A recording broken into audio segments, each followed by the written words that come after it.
that I really respect, which is a bit sad, um, asked who was playing first trumpet, and I said, "Hello, that's me." And from then on, he referred to me as the lovely first trumpet, like maybe 4 or 5 times. Hmm. And one thing that I can note here is that I was dressed like, I just happened to be dressed unusually conservatively. So I was like, okay, like what do I have to do for this not to happen? Yeah.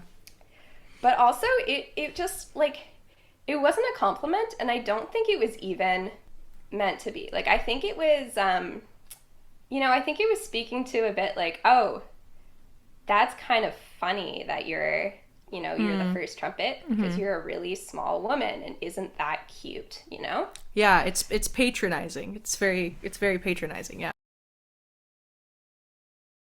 A lose-lose situation for some of us who maybe aren't naturally built a certain way. Well, look, I'm almost 6 feet tall. And when I stand next to the tenor that's 5'8", people don't like that, Yeah. right? Which I think is dumb, but whatever.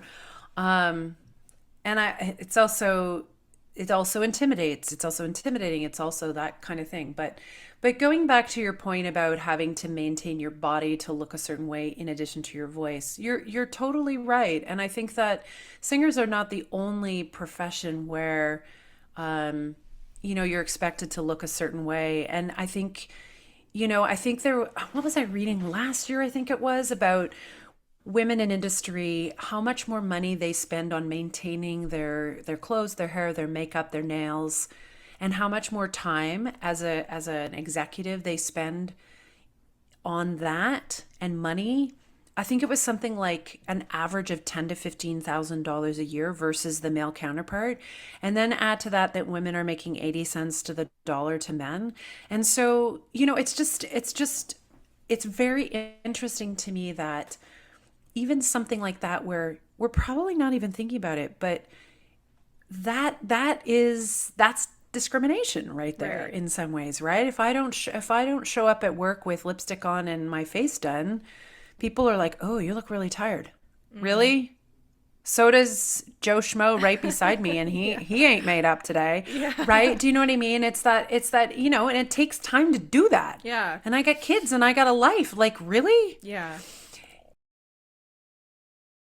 And we had this lady named Shirley Perlman who was an angel, absolute angel, who wanted to kind of nurture the artists, the winners of the competition.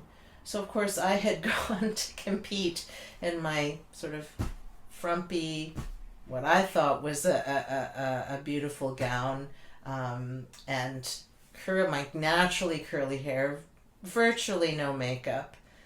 And she, after we won, she took me aside and said, we're going to do some things a little differently.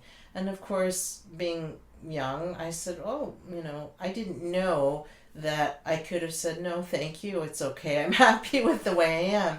But she ended up kind of giving me a kind of makeover, meaning she said, this is the kind of gown that you really need to be wearing.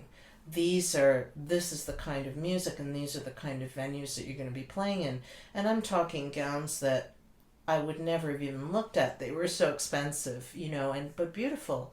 And she kind of gave me an education about that. And that, of course, included my hair, because she felt that it would look better, more professional, more glamorous, I suppose, if I straighten my hair. And so then I started to do that. And I got addicted to it. And in fact, there are some publicity photos of us during that time where my hair is straightened. And actually, it looks very nice, and it looks kind of natural. Um, but it's not my natural hair.